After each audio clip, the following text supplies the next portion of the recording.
Yeah, I'm coming to that. But what keeps you driving? I mean, how did it initially happen on a more of an informal thing till you came up with a bigger idea?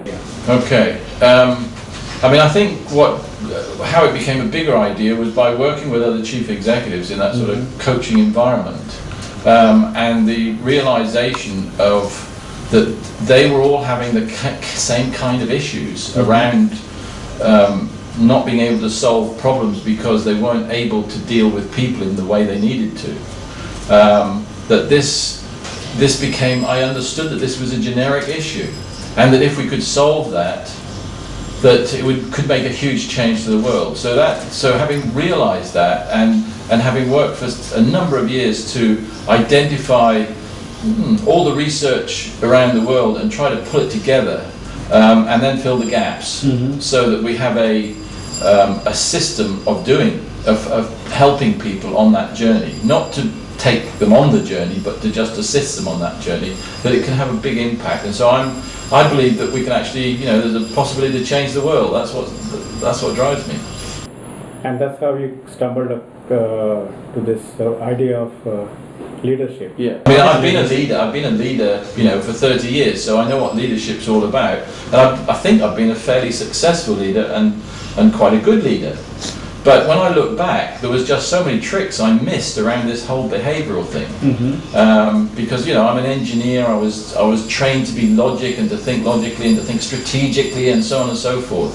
But I didn't put enough emphasis on the people side of how do you get people to overperform willingly and without the expectation. It's quite subtle. And so what is LeaderShape and what is it doing? Okay, well, what LeaderShape is an organisation that is attempting to help companies to improve their leadership, both on an individual and a sort of a team and organisational point of view, and to do it in to accept and take the fact that most leaders in most companies have got a good intellect. And they've probably got the business skills. So that's not what's inhibiting them. What's inhibiting them may be the behavioural stuff, and it may be the spiritual stuff. So what we look at is to diagnose what the leadership needs are in a company and to try and identify where the gaps are and help them to. You have been talking about, let us say if a business is divided into two parts, the systems and processes part. Yeah. And the behavior, cultural, and now you said the spiritual part. Yeah.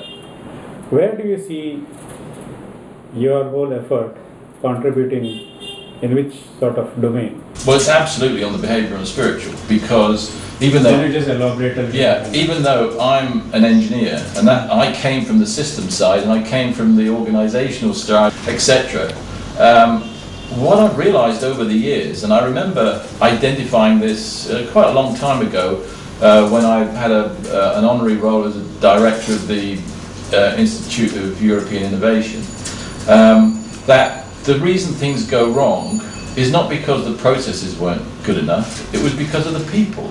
The relationships between the people, the lack of communication between the people, the lack of understanding between people. That was why these innovation projects that big companies started off with.